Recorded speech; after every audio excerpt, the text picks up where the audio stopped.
O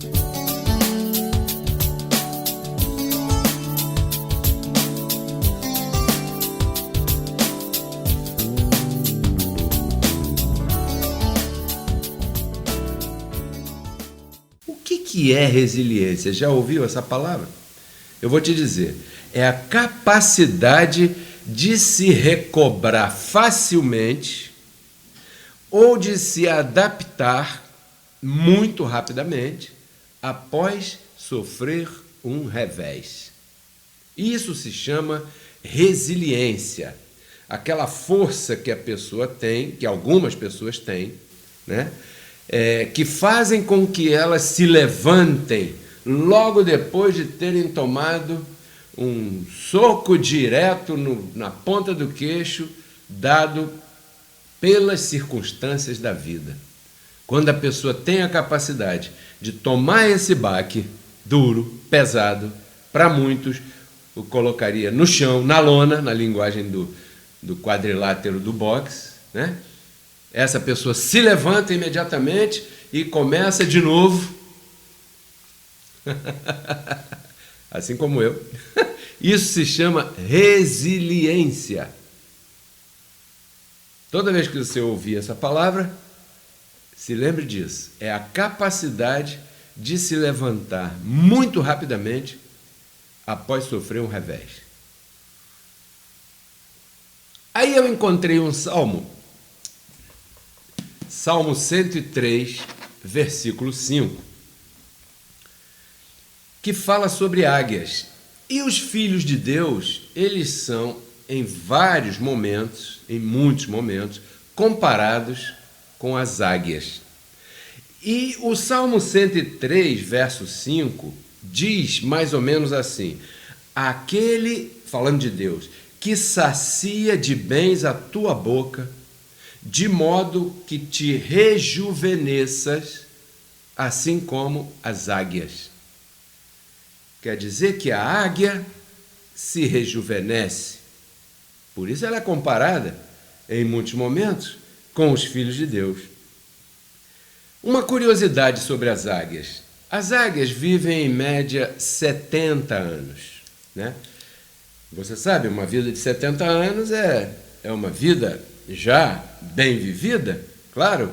Só que aos 40, quando a águia chega mais ou menos aos 40 anos, elas já estão cansadinhas, entende o que eu estou dizendo? Já começa a aparecer as rugas das águias, já começa a aparecer o cabelo branco nas águias, as letras do livro já começam a diminuir, entende, né? Então as águias já começam a ficar um pouco cansadinhas. As suas penas já estão muito grossas, espessas, pesadas, porque está ficando velho, está entrando numa outra fase da vida. As suas garras, né, já estão muito compridas e, consequentemente, meio moles, meio amolecidas, já não são aquelas garras afiadas, endurecidas, que podiam agarrar uma presa e levantar voo com ela, sabendo que segurariam aquela presa. O bico entortou para baixo tanto que o seu ataque já não é tão efetivo. Isso mais ou menos aos 40 anos. Aí, o que a águia faz? Quando chega nesse ponto, ela já está com esses 40 anos, ela procura um penhasco, onde tenha água por perto, claro, da chuva ou não, mas ela procura um local isolado, onde ela não vai ser atacada por ninguém e tal, bem separado, bem escolhido, e se instala ali naquele local. Para quê? Porque ela se prepara para passar ali alguns meses, quietinha, na sua reclusão, porque ela sabe que ela vai passar, a partir de agora, um processo. Qual é o processo que a águia vai passar nesse? Primeiro, a águia, quando encontra esse lugar e quando sabe que tem que passar por esse processo, ela se acomoda, se submete. E ela começa, depois de ter escolhido esse local, a bater o bico na pedra, constantemente, até que o bico amoleça e caia. O que acontece a partir daí? Logo que esse bico amolecido cai, surge um novo bico, mais pontudo, pontiagudo, não mais tão curvado, porque é um bico novo. Segundo passo, quando esse bico se desenvolve, essa águia com esse bico agora novo arranca as próprias garras, aquelas garras amolecidas, aquelas garras velhinhas, aquelas garras que já estão cansadas, e logo nascem ali novas garras, afiadas, um pouco mais curtas, rígidas, firmes, seguras. Terceiro ponto, utilizando essas garras agora novas, ela então arranca toda a sua plumagem, porque essa plumagem está velha, cansada, né? Então, isso dá início a um novo nascimento de penas e plumas. Tudo aquilo que era velho ficou para trás. Então, ela espera, por isso são alguns meses, nascer essa plumagem toda, porque agora sim ela está pronta para voar livremente, levemente, novamente. E viver o restante aí dos mais ou menos 30 anos de vida útil. Interessante isso, né? A diferença entre você e a águia é que a águia sabe disso. Ela sabe disso naturalmente. E naturalmente também ela se submete e aceita o processo sem reclamar. Ah, muito bem. Ela tem certeza que depois daqueles mais ou menos 150 dias, ela vai ter uma vida nova. Está entendendo? Então a diferença é que na tua vida, quem faz isso é Deus e é a força. Ele faz uma renovação na tua vida. Como? Aí vem a pergunta de hoje. Necessidade. Dificuldades são obstáculos ou são desafios? Assim como a águia, que já não podia agarrar aquela presa, isso é uma dificuldade dos seus 40 anos, mas ela não olhou como obstáculo, a águia olha como um desafio, e aí ela se rejuvenesce, como o Salmo 103, verso 5 diz, parece que naquela época já se sabia desse assunto sobre as águas, sobre as águias, né? Melhor dizendo, desculpe. Então, obstáculo te paralisa, abençoado. Um obstáculo. Quando acontece uma dificuldade na tua vida e você vê essa dificuldade como um obstáculo, isso te paralisa imediatamente, te impede, te atrapalha o movimento de progressão. Sabe? O obstáculo atrapalha o movimento de progressão desse alguém. Se essa pessoa vê essa dificuldade e encara como um obstáculo. E o desafio? O desafio te motiva. Por quê? Porque o desafio é aquilo que te motiva, te chama, te incita a competir, a lutar com as armas que você tem. Você viu o exemplo da águia? Com cada arma ela lutava e aí conseguia outra, e lutava e conseguia outra, e assim saía completa. Então, no decorrer da tua vida, muita coisa aconteceu, como esse colega que eu acabei de dizer. E eu queria te perguntar, você já teve alguma perda? Eu não sei se você já teve alguma perda. Eu estou falando aqui para um universo de pessoas abençoadas que se dispõem todo domingo a nos ouvir, a nos assistir. Eu não sei se você já passou por um divórcio, né? Não sei se você já passou por uma demissão no teu trabalho. Já passei por isso. Eu não sei se você já passou por uma falência na tua empresa, ou de algum sonho de ter algum negócio que você tenha idealizado e de repente você perdeu tuas economias, perdeu teu esforço, perdeu teu trabalho, perdeu a vontade, né? Não sei se você já teve alguma enfermidade, você tenha perdido a tua saúde. Eu não sei se você já perdeu alguém, você já viu aí a morte de alguém, uma pessoa querida, alguém da tua família. Você já teve alguma perda aí? Não sei. Já surgiu na tua vida algum obstáculo que tenha te paralisado? Como eu estou falando? Então eu vou te ensinar a sair disso agora. Eu recebo que você anote tudo que eu vou falar, recebo que você utilize isso na tua vida. Primeiro, eu vou comentar contigo sobre 2 versos bíblicos, porque o que eu quero é mexer com a informação que você tem na tua mente, porque essa informação que você tem na tua mente, ela é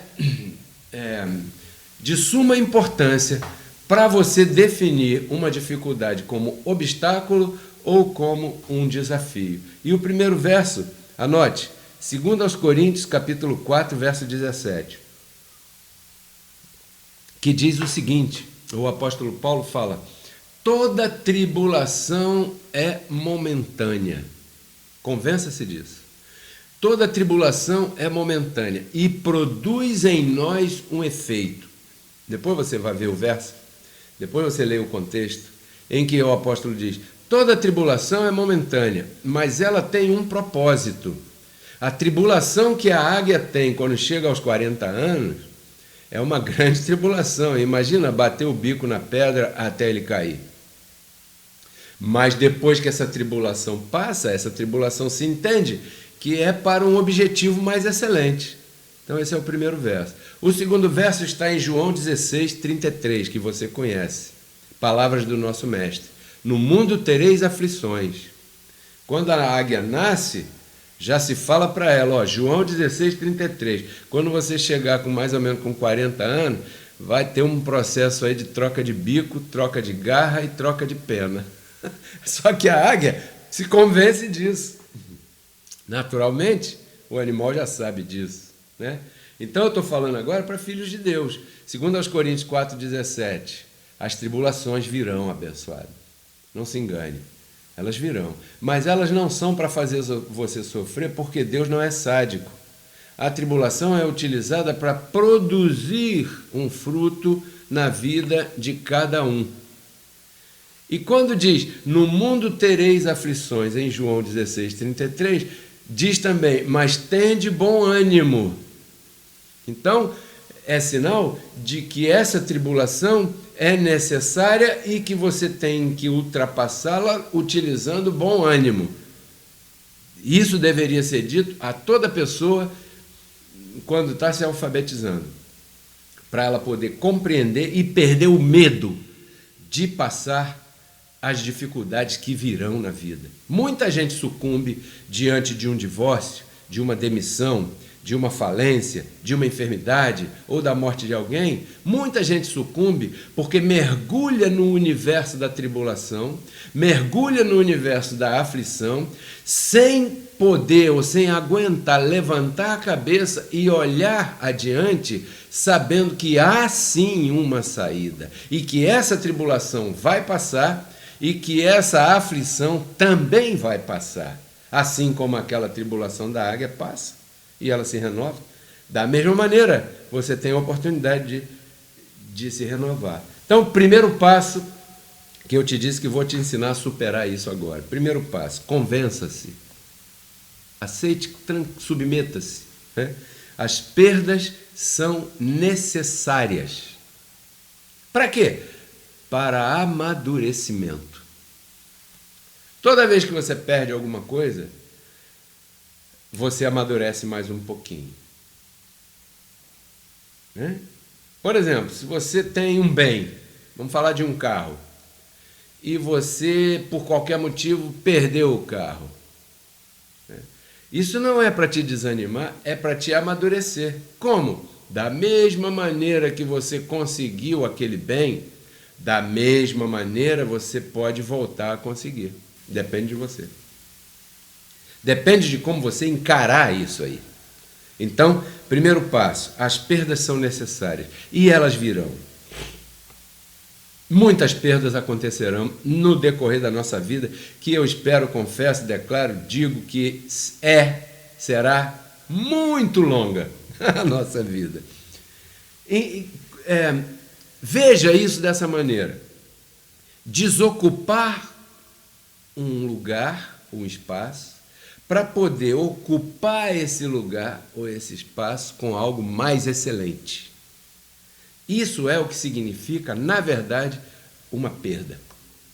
Quando você perde um emprego, é porque isso precisava ser mudado em tua vida para te colocar e ocupar isso aí num local, num emprego muito mais excelente. Nessa fase, vários abençoados, várias pessoas perderam seus locais de trabalho. Mas, se você ficar nocauteado, isso para você foi um obstáculo. Se você se levantar e lutar com as armas que você tem e procurar melhorar as armas que você tem, então isso já não é um obstáculo para você, é um desafio. E sendo um desafio, você vai vencer essa dificuldade, porque é o que está prometido, é o que está dito. Então, segundo passo, ao aceitar isso, resignação, né, você já não verá com a tua mente as perdas como perdas. Elas já mudarão de enfoque. As perdas já não são perdas. Para você agora, as perdas são só substituições. Me entende? E certamente, como é com amadurecimento, isso que substitui aquilo que saiu é mais excelente e é superior. Assim como um novo matrimônio, por exemplo. Assim como um novo emprego, por exemplo. Assim como uma nova vida depois de ter vencido uma enfermidade. É assim. Terceiro, substitua o desânimo pela motivação. Eu falei que ia te ensinar a vencer agora essas coisas. Então, esse é o terceiro passo. Substitua o desânimo pela motivação. Em Filipenses, capítulo 3, verso 13, o apóstolo da graça, Paulo, né, diz assim: eu, certamente, não julgo ter alcançado ainda o que está prometido para mim, mas uma coisa eu faço, me esquecendo das coisas que passaram, eu me lanço adiante rumo ao prêmio, a um prêmio, a uma promessa. Se tem tribulação, tem uma promessa de produzir um efeito em nós. Se tem aflição, tem uma promessa de você permanecer com bom ânimo, porque ela vai passar. O apóstolo Paulo dizia: esqueço-me daquilo que passou e sigo adiante. Então, abençoado, substitua o desânimo pela motivação. Avance na tua vida. Siga em frente, ou seja, pare de olhar para trás. Não deixe o teu passado dominar o teu presente e atrapalhar o teu futuro. Pode anotar esse provérbio aí. Não deixe o teu passado dominar o teu presente e atrapalhar o teu futuro. Porque você teve um divórcio, de repente agora está surgindo uma situação nova na tua vida e você não avança porque aquele passado te magoou muito e você não consegue esquecer essa porcaria. Então você tem que deixar isso de lado e viver a vida que está posta para você. Avance, esqueça-se do que passou e prossiga. Siga em frente, abençoado. Eu sei que você recebe essa palavra aí. Motivação, o que é motivação? Porque eu disse aqui, olha, substitua o desânimo pela motivação. Motivação não é você parar na frente do espelho e ficar repetindo meia dúzia de palavras, não. Motivação é você levantar e agir. Levanta e vai fazer. Só que aí tem um detalhe, sempre tem um detalhe. Nesse ponto, quando você quer levantar para ir fazer, você vai encontrar uma outra dificuldade muito grande e muito séria que eu vou compartilhar contigo aqui.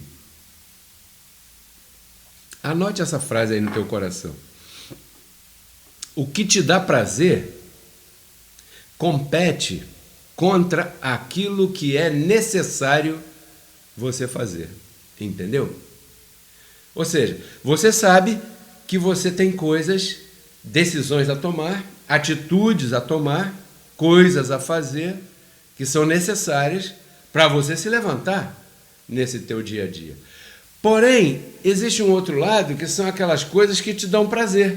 E essas coisas que te dão prazer, elas competem contra aquilo que você sabe que precisa fazer. Vou te dar um exemplo. Comer. Você sabe que você tem que controlar alguns índices no teu terreno, no teu corpo, que é o templo, né, do Espírito de Deus. Você sabe disso. Eu tenho que me controlar com isso, com a bebida, com a comida. Eu tenho que me controlar com a boca. Só que comer te dá prazer. Então, as coisas que dão prazer competem contra aquilo que você precisa fazer. Segundo exemplo, dormir. Você sabe que você precisa levantar cedo porque você tem algumas tarefas que você tem que fazer e só dependem de você. Só você pode fazê-las. Seja o que for, aqui eu não estou querendo trazer nenhum legalismo.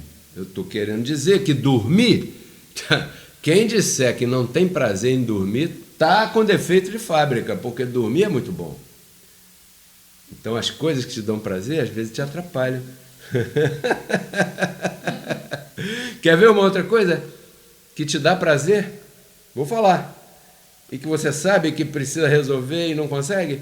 Terminar com uma relação de infidelidade indevida que talvez você tenha. Isso te dá prazer, por isso você não consegue terminar, por isso você não consegue resolver. Então, quando você se levanta para agir contra alguma coisa e, né, é desafiado a vencer aquela dificuldade, para você não ficar com aquele obstáculo, você encontra um grande inimigo, a tua própria carne. Ela se levanta porque ela trabalha com prazer, né? E tudo o que te dá prazer briga contra aquilo que você sabe que tem que fazer. Então, eu anotei aqui uma coisa interessante, já estamos chegando aqui no final, né? A boa vontade, a boa intenção, ou a confissão de parar de frente para o espelho e ficar falando meia dúzia de palavras, se não for acompanhada de atitude, não funciona. Ponto de exclamação. Vou repetir: a boa vontade, a boa intenção, ou o ato de você confessar simplesmente, se não for acompanhado de atitude, não funciona. Não se equivoque, não se engane. Tuas escolhas afetam teu reinado. A única coisa que grátis é a salvação espiritual. Essa aí não se toca. Essa aí você não precisa se esforçar.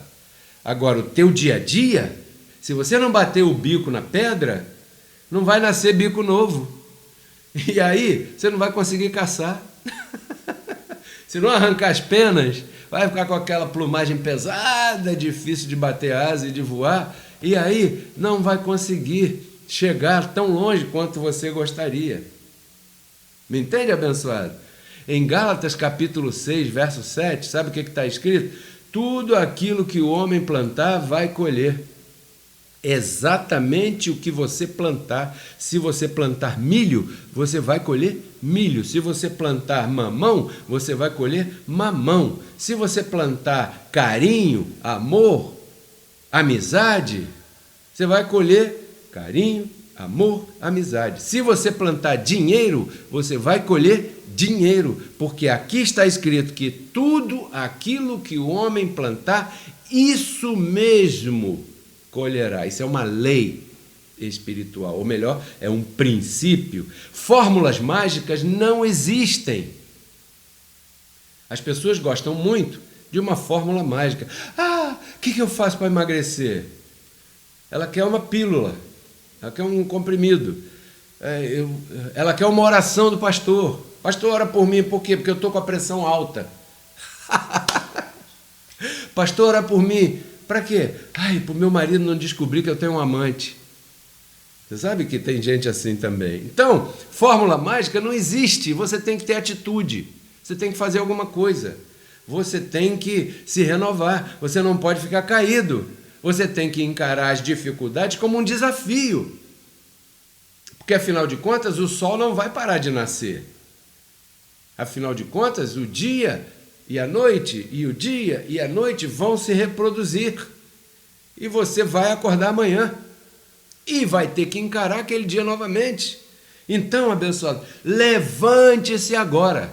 Se ajude um pouco, se arrume, se cuide, se mostre, perca essa timidez aí, tenha paciência com você mesmo. Tem gente que depois de ter cometido tantos erros, fica pensando, eu não sirvo para nada, eu não consigo, eu não dou certo, todo mundo se dá bem, menos eu não vou para frente, eu não vou chegar lá, eu não vou conseguir, eu não posso, eu não... Não, abençoado, se ajude um pouco, tenha paciência contigo mesmo, calma, Deus está no controle. Acredite em você. Se você não acreditar em você, quem é que vai acreditar em você? Primeiro você tem que acreditar em você. Ainda dá tempo. Eu estava conversando ontem no carro com a minha esposa. Eu falei assim, olha, a palavra que eu ensino é para multidões. Entendeu? Eu não entendo por que ainda não há multidões de pessoas compartilhando a palavra que eu ensino. Porque não se compara com o que eu vejo por aí dos meus colegas pregando, ensinando ou falando.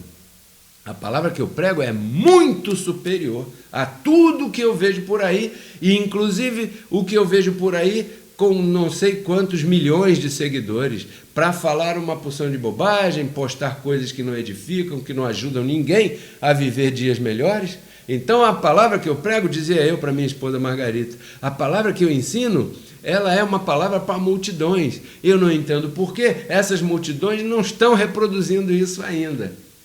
Mas eu tenho que acreditar que eu sou um palestrante de multidões. Porque se eu não pensar assim, isso não vai acontecer nunca. Você me entende? Que fique registrado isso aí, né? Ainda dá tempo.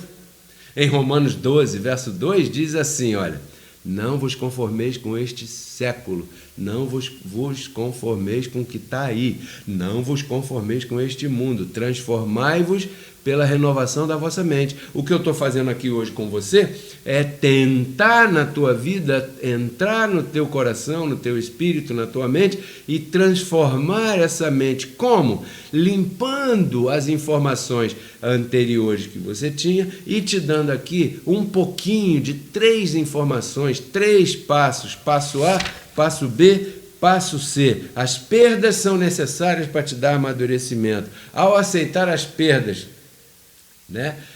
Assim como amadurecimento, elas já não serão mais perdas diante dos teus olhos, serão substituições. Então você agora substitui o desânimo pela motivação, e isso vai levantar a tua vida. Perdoe-se. Você falhou? Você não falhou mais do que eu. Você nem imagina o que é que eu já fiz. Você nem imagina quantos erros, quantas falhas, dos quais não me orgulho. Não estou falando, não confunda. Estou dizendo que essas falhas me ensinam a tomar outras atitudes diferentes, melhores. Perdoe-se. Não se acuse você mesmo, já tem muita gente te acusando. Não tire o trabalho das pessoas. Deixe as pessoas te acusarem. Não se acuse você. Não precisa de mais um para te acusar. Já tem muita gente falando mal de você. Perdoe-se, tenha paciência consigo mesmo. Pense nisso aqui para a gente terminar. As pessoas que mais cometeram erros são aquelas que mais provavelmente sabem o que é o certo. Parece uma coisa antagônica, estranha, mas isso pela lógica se explica. Pela lógica da frase se explica. As pessoas que mais cometeram erros supostamente são aquelas que mais sabem o que é o certo. Você me entendeu? Declaro que você receba essa palavra no teu coração e que essa palavra transforme a tua vida. Porque a ciência que eu ensino funciona. Funciona na minha vida, tem que funcionar na tua também. Mas tem um detalhe, para ela funcionar, ela tem que encontrar um bom terreno. Há pessoas que não são bom terreno, porque têm dificuldade de ouvir, né?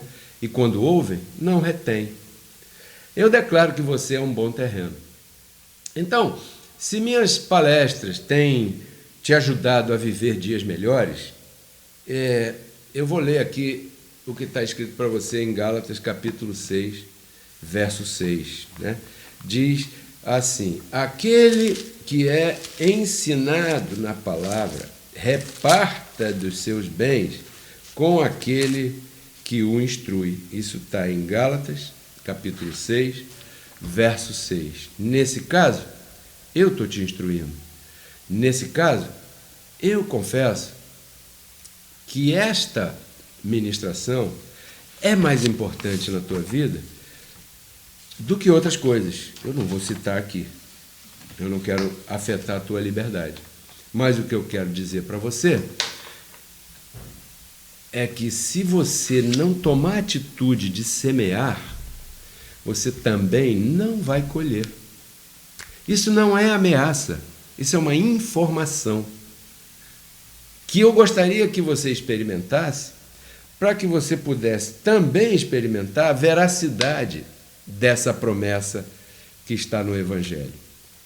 O apóstolo Paulo fala em 2 Coríntios capítulo 9, verso 10, que aquele que dá semente a quem semeia, multiplicará a tua sementeira, fará com que teu fruto seja abundante. Assim como eu quero te ajudar com essas ministrações a viver, a que você viva dias melhores junto aos teus, eu também quero te ajudar a prosperar na tua vida. A palavra que eu ensino é uma palavra de prosperidade. Eu não tenho receio de que me acusem por aí de que eu prego o evangelho da prosperidade, porque o evangelho por si só já é prosperidade. E prosperidade, quando falamos, não é só prosperidade material, mas prosperidade também é prosperidade material.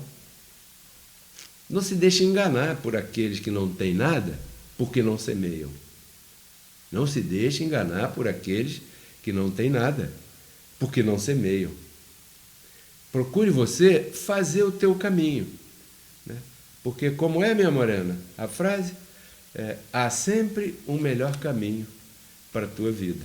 E o melhor caminho para a tua vida nesse momento é semear aqui. Então, se você deseja fazer parte desse grande grupo de colaboradores aqui do Ministério Reconciliados com Cristo, eu te convido a semear. Como é que você faz? Bom, nós temos conta em 3 bancos: Caixa Econômica Federal, Banco Itaú e Banco PagSeguro. Se você deseja informações sobre isso, por WhatsApp ou por e-mail, eu posso te responder. O WhatsApp é 991048388 e o e-mail é contatopedrokeller@gmail.com. Levante-se! Comece a semear hoje para você poder colher amanhã. Não desanime, sabe? Eu vou ficar por aqui. Quero agradecer muito a todos vocês que me acompanharam até esse momento, aqui no Facebook, Pedro Kelly, aqui no YouTube, Pedro Kelly RCC. Siga lá no Instagram, Pedro Kelly. Compartilhe os nossos links, né? E seja um semeador aqui no nosso ministério. Terça-feira eu te espero no programa Café e Palavra com Pedro Kelly, às 5 horas da tarde, com um outro interessante assunto que certamente vai te ajudar a viver dias melhores. Não se esqueça, compartilhe, dê o teu like, inscreva-se na página, siga e curta. Tudo isso eu tenho o maior prazer, maior privilégio, me sinto orgulhoso e privilegiado de compartilhar contigo, porque eu sei que essa palavra, se você a põe em prática, renova tua mente e transforma a tua vida. Até a próxima. Tchau.